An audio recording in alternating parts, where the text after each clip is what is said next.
Hello, and thank you for joining us today in our studies of 1 Samuel. Today we are in 1 Samuel chapter 18. Now, chapter 18 is going to pick up shortly after the events of David and Goliath in chapter 17.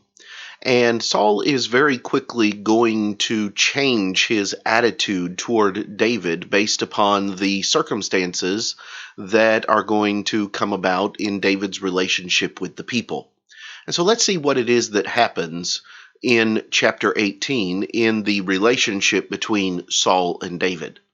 Beginning in verse number 1, we read, "Now when he had finished speaking to Saul, the soul of Jonathan was knit to the soul of David, and Jonathan loved him as his own soul.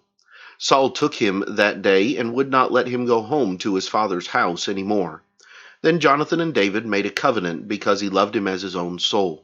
And Jonathan took off the robe that was on him and gave it to David, and his armor, even to his sword and his bow and his belt. So David went out wherever Saul sent him, and behaved wisely. And Saul set him over the men of war. And he was accepted in the sight of all the people, and also in the sight of Saul's servants. Now it had happened as they were coming home, when David was returning from the slaughter of the Philistine, that the women had come out of all the cities of Israel, singing and dancing, to meet Saul with tambourines, with joy, and with musical instruments. So the women sang as they danced, and said, 'Saul has slain his thousands, and David his 10,000s. Then Saul was very angry, and the saying displeased him. And he said, 'They have ascribed to David 10,000s, and to me they have ascribed only thousands. Now what more can he have but the kingdom?' So Saul eyed David from that day forward. And it happened on the next day that the distressing spirit from God came upon Saul, and he prophesied inside the house. So David played music with his hand, as at other times, but there was a spear in Saul's hand.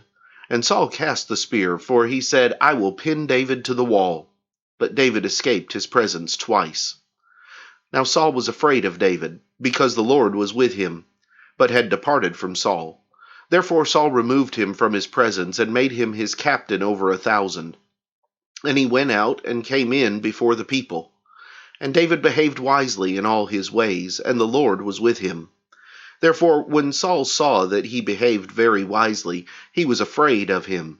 But all Israel and Judah loved David, because he went out and came in before them. Then Saul said to David, 'Here is my older daughter Merab. I will give her to you as a wife. Only be valiant for me, and fight the Lord's battles.' For Saul thought, 'Let my hand not be against him, but let the hand of the Philistines be against him.' So David said to Saul, 'Who am I, and what is my life, or my father's family in Israel, that I should be son-in-law to the king?' But it happened at the time when Merab, Saul's daughter, should have been given to David, that she was given to Adriel the Maholathite as a wife. Now Michal, Saul's daughter, loved David. And they told Saul, and the thing pleased him.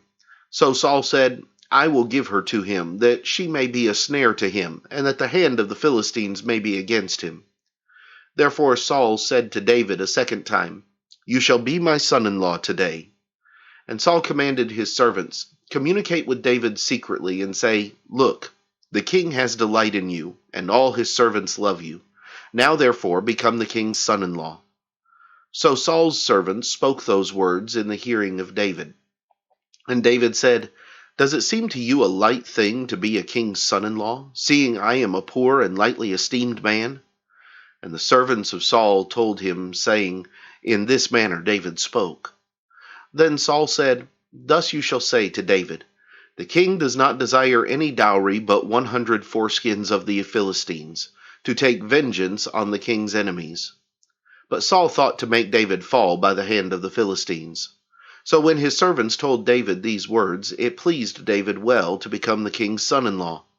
Now the days had not expired.